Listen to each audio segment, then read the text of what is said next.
যারা বুদ্ধিমান তাদের জন্য নিদর্শন রয়েছে। দেখো তোমার গাভীগুলি এগুলি জমিনের ঘাস খেলো, এই ঘাস খাওয়ার পর তার শরীরের ভিতরে রক্ত তৈরি হলো, পেশাব হলো, ময়লা হলো। সেই পেশাব, ময়লা, রক্ত ইত্যাদির ভেতর থেকে আমি তোমাদের জন্য দুধ তৈরি করে দিলাম। যেখান থেকে পেশাব বের হলো, পায়খানা বের হলো, তার পাশের থেকে স্বচ্ছ, সুন্দর, সুমিষ্ট, সুস্বাদু দুধ আমি তোমাদের জন্য বের করে দিলাম। সুবহানাল্লাহ বিহামদিহি।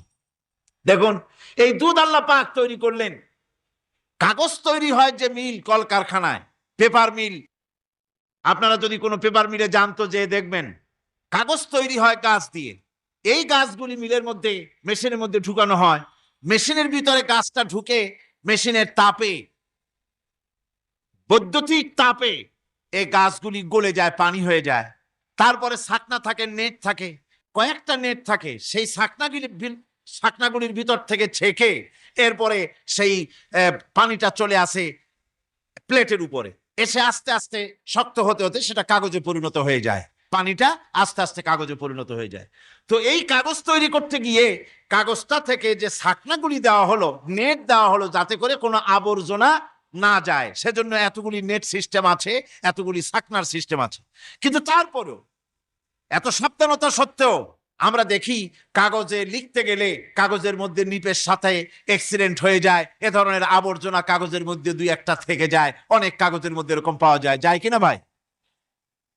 এবার আপনি দেখেন কাগজ তৈরি করার জন্য মিল কলকারখানার ভিতরে, পেপার মিলে এতগুলো নেটের ব্যবস্থা থাকে, ছাকনার ব্যবস্থা থাকে। তারপরেও আবর্জনা কিছু কাগজের মধ্যে চলে আসে, দুই একটা থেকে যায়। কিন্তু ঘাস খেলো, কুটা খেলো, খড় খেলো, ভুসি খেলো, তুষি খেলো, গাবিতে খেলো, খাওয়ার পরে আল্লাহ রাব্বুল আলামিন এ দিয়ে দুধ বানালেন। এ দিয়ে পায়খানা হলো, পেশাব হলো, রক্ত হলো। দুধ যখন দহন করলেন, দুধ দহন করার সময় একটা ঘাসের কণাও কি তার মধ্যে পেয়েছেন? পাওয়া গেছে? যায় নাই। অথচ দুধ থাকে যে বাটের মধ্যে, ওটা কি বলেন? ওলান বলে নাকি? যে ওলানের ভিতরে দুধ থাকে, ওইটা কাটে দেখেন, জবাহ করে, গরু জবাহ করে ওলানটা কাটে দেখেন, ওর ভিতরে কোনো নেট আছে, কোনো জাল আছে, কোনো ছাকনার ব্যবস্থা আছে? কিচ্ছু নাই। সুবহানাল্লাহ কইতে ইচ্ছে করে না ভাইরা? আল্লাহ রাব্বুল আলামিন বলেন এইভাবে করে পশুর ভিতরে তোমার জন্য কত, এক পশুতে কত উপকার করলাম। গোশত খাওয়ালাম, চামড়া দিয়া জামা বানায় দিলাম। প্রচন্ড শীত পড়ে যেখানে, কানাডায়, ইউরোপে, আমেরিকায় প্রচন্ড শীত পড়ে কোন কোন এলাকায়। দক্ষিণ আমেরিকায়, কানাডার একটা এলাকা আছে যেখানে এবার আমি সফর করে এসেছি। 12 মাস বরফ পড়ে সেখানে, বরফ আর বরফ ছাড়া কিছু নাই। সমস্ত রাস্তাঘাট সব বরফ আর বরফ। সেখানে এই প্রচন্ড শীতের ভিতরে মানুষ কিভাবে থাকবে? সুতা দিয়ে তৈরি করা কাপড়ে শীত কিছুতেই মানতে পারে না। আমি তো গেছি এমন এক জায়গায়, কানাডা এবং আমেরিকা যেখানে ছিলাম, সেখানে শীত ছিল -11 টেম্পারেচার, -11। এখন বোঝেন যে ঠান্ডাটা কি পরিমাণ। মুখের থেকে থুতু ফেললে আপনি চেহারা ফিরাতে পারবেন না, এর মধ্যে আপনার থুতু বরফ হয়ে যাচ্ছে। এই রকমের প্রচন্ড ঠান্ডায় সব রকমের কাপড় চোপড় যা ছিল এগুলি সব কিনে গায়ে দিয়ে আমি 1-3 জন হয়ে গেছি ফুলিয়া। তারপরেও আমার মনে হচ্ছে ঠান্ডা আমার হাত দিয়ে স্পর্শ করতেছে। তাহলে বরফের দেশ যেটা, এস্কিমোরা যেখানে বাস করে, সেই মানুষগুলির অবস্থা কি? ওই এস্কিমোরা যেখানে বাস করবে, 12 মাস সেখানে বরফ পড়বে, ওই জায়গার মানুষগুলো কি করে, কি গায়ে দিয়া বাঁচবে? এ পরিকল্পনা, এই চিন্তা দুনিয়ায় কেউ করে নাই, রহমান করেছেন। আল্লাহ রাব্বুল আলামিন পশু তৈরি করেছেন, পশুর গায়ে পশম দিয়েছেন, চামড়া দিয়েছেন। সেই জায়গার মানুষগুলি চামড়া দিয়া জামা তৈরি করে গায়ে লাগায়, শীত ঢোকে না। সুবহানাল্লাহ বিহামদিহি। চামড়া দিয়ে জামা তৈরি হচ্ছে, কাপড় চোপড় তৈরি হচ্ছে। আল্লাহ বলেন এভাবে করে কত কিছু হলো। চামড়া দিয়া জামা বানাইলা, পশম দিয়ে শাল তৈরি করলে, কম্বল তৈরি করলে, গোশতগুলো পাইকারি দরে খাইলে জম্মের খাওয়া। তারপরে হাড্ডিগুলি দিয়ে শার্ট তৈরি করলে। এই পশু তোমাকে পাহারা দিল বাড়িতে, কুত্তায় সারা রাত পাহারা দেয় তোমার বাড়িতে। কুত্তা আবার পুলিশেও চাকরি করে। ইংল্যান্ডে, লন্ডনে দেখেছি আপনার, সেখানে কুকুর, ওকে ট্রেনিং দেওয়া হয়, কুকুর পুলিশে চাকরি করে। কোন কোন পুলিশ আছে হাবিলদার, সাব ইন্সপেক্টর, তবে কুত্তা জানে না যে সাব ইন্সপেক্টর কিনা আসেন। বিভিন্ন বিভাগ তাকে দেওয়া হয়েছে এবং তারা এত নির্ভরযোগ্য, শুধুমাত্র চোরের ছবি আর তার ব্যবহৃত জামা কাপড় একটুখানি নাকে শুকায় দিবে, যে বিদ্যুৎ যে বছর যত বেশি চমকায় মেঘে সে বছর জমিনে ফসল তত বেশি বাড়ে। কৃষিবিদরা বলেছেন বিদ্যুৎ যত বেশি চমকায় জমিনের ফসল তত বেশি বাড়ে। সুবহানাল্লাহ বিহামদিহি। এর একটা সিস্টেম আছে, সেই সিস্টেম অনুযায়ী আল্লাহ জমিনে ফসল বাড়ায় দিলেন, আল্লাহ ফসল দিলেন। এবার আপনার আল্লাহ পাক বলছেন দেখো ফসল দিলাম, ধান হলো, চাউল হলো, মাছ হলো, গোশ হলো, সব হয়ে গেছে, এখন তুমি খাবে। রান্না বান্না হয়ে গেল, রহমত আমার দেখো, আমার রহমতটা দেখো। এ কোরআন শিখাইছেন সেই আল্লাহ রাব্বুল আলামিন, যার নাম রহমান। জোরে বলেন তার নাম কি? রহমান। চাউল হয়ে গেছে, চাউল তো শুধু ভর্তা বানায় খাওয়া যাবে না, ভাত হয়েছে, আটা দিয়া রুটি তৈরি হয়েছে, কি দিয়া খাবেন? আল্লাহ রাব্বুল আলামিন আপনার পুকুরের ভিতরে মাছ দিয়া দিলেন, জন্তু জানোয়ার দিলেন, চার পায়া জানোয়ারের গোশত হালাল করে দিলেন, পাখির মাংস আল্লাহ রাব্বুল আলামিন হালাল করে দিলেন। এখন মাছ হলো, গোশ হলো, মাছ আর গোশ সিদ্ধ করে খাওয়া যাবে? জোরে বলেন যাবে? যাবে না। তার গন্ধ নষ্ট করতে হবে আর সুঘ্রাণ সৃষ্টি করতে হবে। এই গন্ধ নষ্ট করে সুঘ্রাণ সৃষ্টি করার জন্য লবঙ্গ তৈরি করলেন কে? কথা কন না কেন? এলাচি কার? দারচিনি কার? লবণ কার? মরিচ কার? হলুদ কার? পেঁয়াজ কার? সুবহানাল্লাহ বিহামদিহি। এত নিয়ামত আল্লাহ রাব্বুল আলামিন বলেন ওয়া ইন তাউদ্দু নি'মাতাল্লাহি লা তুহসুহা। আমার নিয়ামত গণনা করে করে আমার নিয়ামত গুণে শেষ করতে পারবে না, এত নিয়ামত আমি দান করেছি। এরপরে তরি তরকারি হলো, মাছ গোশ খেতে খেতে অস্থির হয়ে যাবে, তারপরে তরি তরকারি দিলাম, শাক সবজি দিলাম, সবকিছু আমি আল্লাহ রাব্বুল আলামিন দিয়েছি। আমার নাম রহমান, তোমার সমস্ত প্রয়োজন আমি দিয়েছি, মিটাই দিয়েছি। এবার তরি তরকারি হলো আর মানুষ তরি তরকারি খাইলো, আল্লাহ শুকর আদায় করলো না। শুকর আদায় করে? করে না। এত সুন্দর মজার কদু, সেই কদু খায়, আর কদু খাইয়া মোসে তাও মারে আর বলে স্বাদের লাউ বানাইলো বৈরাগী। আল্লাহ শুকর আদায় করে, আল্লাহর নিয়ামতের শুকরিয়া আদায় করে না। আমার ভাইয়েরা, আল্লাহ রাব্বুল আলামিন বলেন এই পৃথিবীর আমি রহমান, কোরআন আমি শিখাইছি আমি রহমান। এমন রহমান শুধু মানুষকে খাবার দেই না, এই পৃথিবীর সকল প্রাণীকে আমি খাবার দেই। জোরে কোন সুবহানাল্লাহ। সকল প্রাণীর খাবার কে দেন? ওয়ামা মিন দাব্বাতিন ফিল আরদি ইল্লা আলাল্লাহি রিজকুহা। এই পৃথিবীর বুকে এমন কোন বিচরণশীল জীব নাই যে জীবের রিস্কের দায়িত্ব আমি আল্লাহ গ্রহণ করি নাই। সমস্ত রিস্কের দায়িত্ব কে নিয়েছেন? চিল্লায় এখন আল্লাহ সুবহানাহু ওয়া তাআলা। আচ্ছা আপনি কোন তো দেখি, একজন জমিদার, একজন বড় লোক, চৌধুরী, খুব বড় লোক, তার বাড়িতে 20 জন লোক গেছে রাতের বেলায়। রাতের বেলায় 20 জন লোক গিয়ে মেহমান হইল। মেহমান হইয়া তারা বলতেছে সাহেব আমরা তো মেহমান, আমি এক একজন এক এক রকমের খাবার চাইলো। একজনে বললো আমি হরিণ খাবো, আর একজনে কয় আমি মুরগি খাবো, আর একজনে বললো আমি খরগোশ খাবো, আর একজনে বললো আমি হাতি খাবো, আর একজনে বললো আমি ছাগল খাবো। 20 জন মানুষে 20 রকমের খাবার চাইলো। একজনে কয় বোয়াল মাছ খাবো, আর একজনে কয় রুই মাছ খাবো। 20 জনে 20 রকমের খাবার দাবি করলো।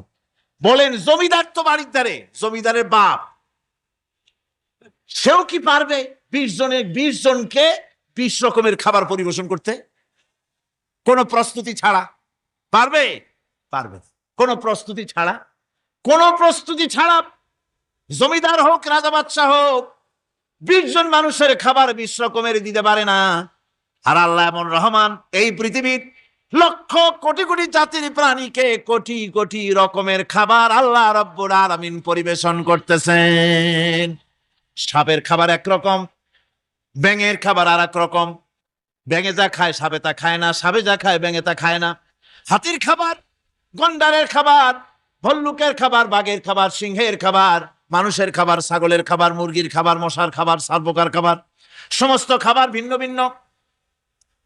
আবার সমস্ত খাবারের মজা আল্লাহ রাব্বুল আলামিন আলাদা আলাদা করে দিয়েছেন। এমন রহমান, আপনার পেট ভরবেন শুধু স্বাস্থ্য বানাবার জন্য, পেট ভরে খাওয়া দরকারটা ছিল। আল্লাহ পাক দেখলেন যে না, শুধু পেট ভরলে তো এরকম খাইতে চাইবে না, আমরা এখন আছি কুতুবপুর গ্রামের পূর্ব পাড়াতে। যে জায়গায় আমরা দাঁড়িয়ে আছি এই জায়গাটা কিছুদিন আগেও চলাচলের জন্য একেবারে অনুপযুক্ত ছিল, যা পাশের এই অংশটা দেখলে বোঝা যায় একেবারেই গর্ত হয়ে মানুষের টোটালটাই এই পাড়ার মানুষদের অনেক মানুষের চলাফেরার জন্য প্রতিবন্ধকতার সৃষ্টি হচ্ছিল। যার পরিপ্রেক্ষিতে আমাদের স্থানীয় দায়িত্বশীলদের, বিশেষ করে আমাদের ভাইয়ের আব্দুল জব্বার ভাই সহ এখানকার যারা আছেন, তারা সকলে মিলে এই এলাকার মানুষের সাময়িক চলাফেরার সুবিধার জন্য এখানে তাদের উদ্যোগ নিয়ে এখানে কিছু প্রাথমিকভাবে ঘেঁষ দিয়ে চলাফেরার মতো একটা ব্যবস্থা করা হয়েছে। সম্মানিত উপস্থিতি, আমরা আসলে বাংলাদেশে দীর্ঘদিন স্বাধীন হয়েছে ঠিক, কিন্তু প্রকৃত অর্থে আমাদের দেশে যারা উন্নয়ন করেছেন বা ইতিপূর্বে দায়িত্ব পালন করেছেন, তারা দুর্নীতিযুক্ত উন্নয়ন করার কারণে আমাদের দেশটা এখনো প্রত্যন্ত অঞ্চলে গেলে বোঝা যায় মানুষ কত অবহেলার মধ্যে রয়েছে। আমরা মনে করি আগামীতে যদি আল্লাহর কাছে জবাবদিহিতার মতো এরকম কোন সরকার প্রতিষ্ঠিত হয়, বিশেষ করে বাংলাদেশ জামাত ইসলামীর নেতৃত্বে ইসলামিক দলগুলোর সমন্বয়ে যদি সরকার গঠিত হয়, তাহলে বিশ্বাস করি আমরা যে এই বাংলাদেশের দুর্নীতিমুক্ত উন্নয়ন হবে, যার মাধ্যমে যে কাজটি একবার করা হবে সেই কাজটা অন্তত স্থায়ী কাজ হবে।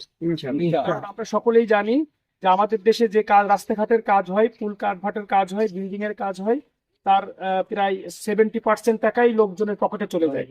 30% বা 40% টাকার কাজ হয়।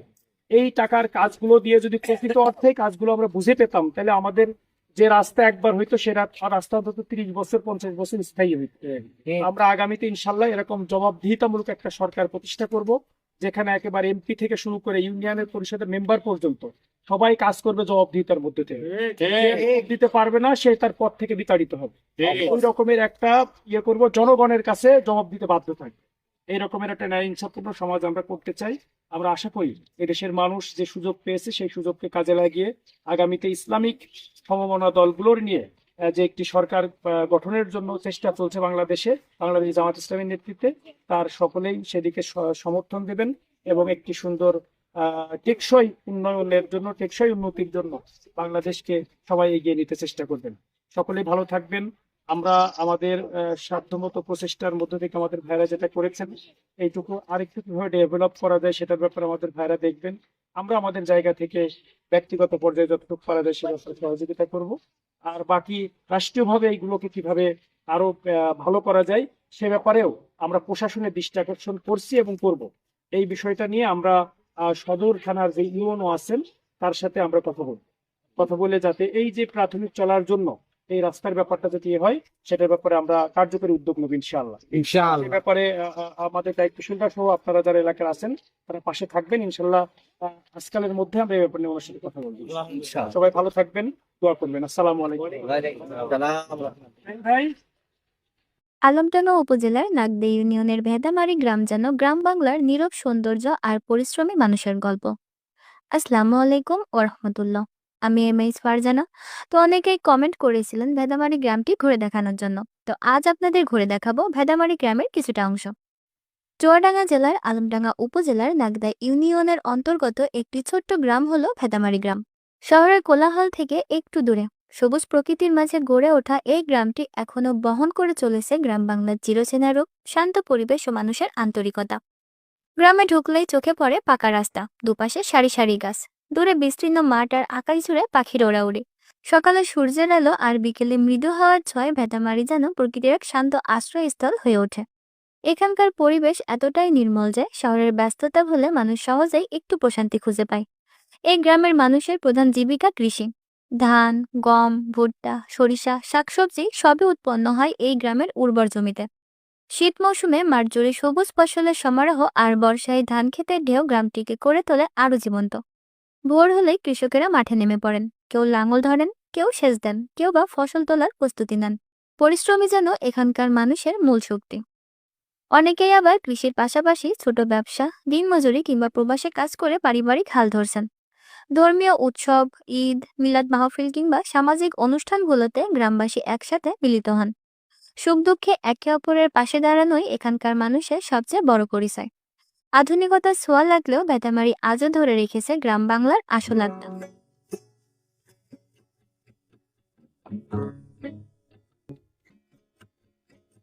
তো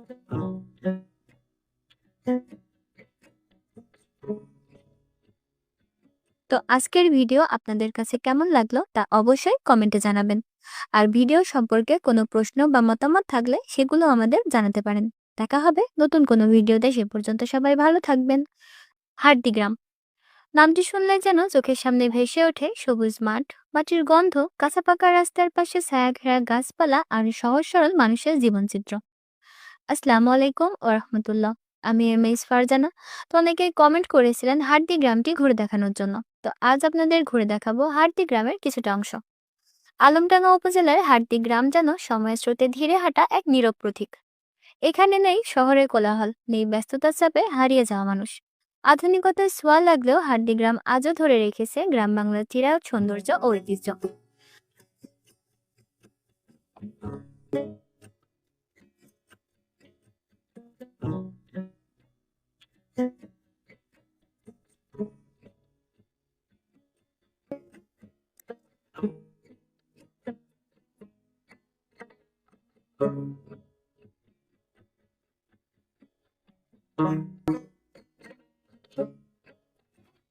হার্দি গ্রামের চারপাশ জুড়ে বিস্তীর্ণ কৃষি জমি। ধান, পাট, গম, সরিষা ফসলের রঙে রঙিন হয়ে ওঠে মাঠঘাট। শীতকালে কুয়াশায় ঢাকা সকালের দৃশ্য যেন এক অপার মুগ্ধতা ছড়িয়ে দেয়। ভোরবেলায় পাখির কলকাকলি, মাঠে কৃষকের ব্যস্ততা, আর বিকেলে শিশুরা খেলায় মেতে ওঠে। সব মিলিয়ে গ্রামটি যেন এক জীবন্ত ছবি।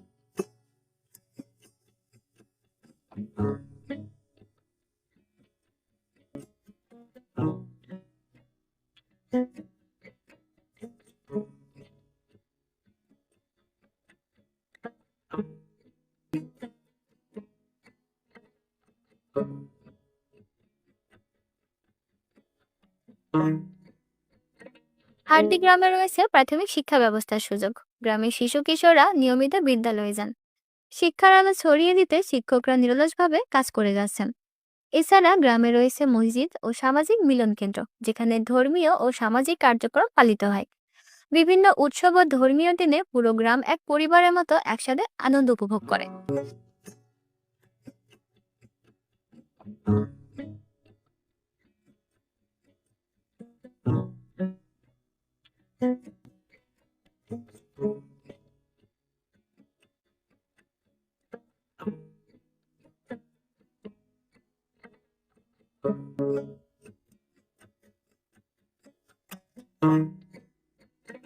এই গ্রামের মানুষের প্রধান জীবিকা কৃষিকাজ। ভোরের আলো ফোটার আগেই কৃষকেরা মাঠে নেমে পড়ে। কারো হাতে লাঙল, কারো হাতে কাস্তে। পরিশ্রম আর ঘামের মধ্য দিয়ে গড়ে ওঠে হার্দির অর্থনীতি। পাশাপাশি অনেকে ছোট ব্যবসা, দিনমজুরি কিংবা প্রবাসে কর্মরত থেকে গ্রামের উন্নয়নে ভূমিকা রাখছেন। হার্দি গ্রামের সবচেয়ে বড় পরিচয় এর মানুষ। এখানকার মানুষ সহজ সরল, অতিথিপরায়ণ ও মানবিক। বিপদে আপদে একে অপরের পাশে দাঁড়ানোই তাদের স্বভাব। সুখ দুঃখে ভাগাভাগি করে নেওয়াই এই সংস্কৃতি গ্রামটিকে করে তুলেছে আলাদা।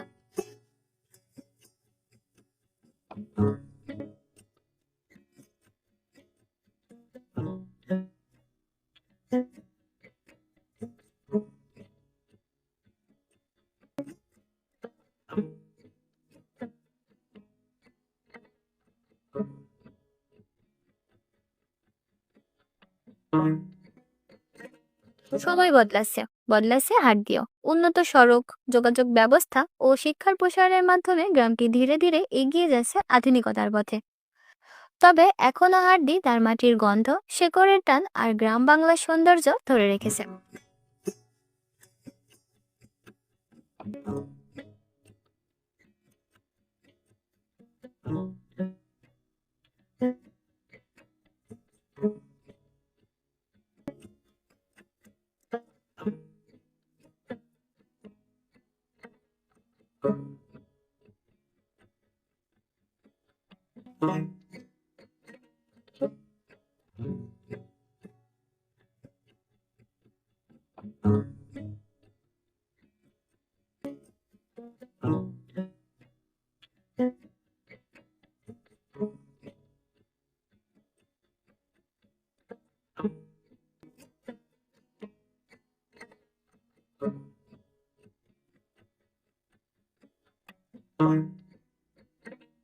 তো আজকের ভিডিও আপনাদের কাছে কেমন লাগলো তা অবশ্যই কমেন্টে জানাবেন।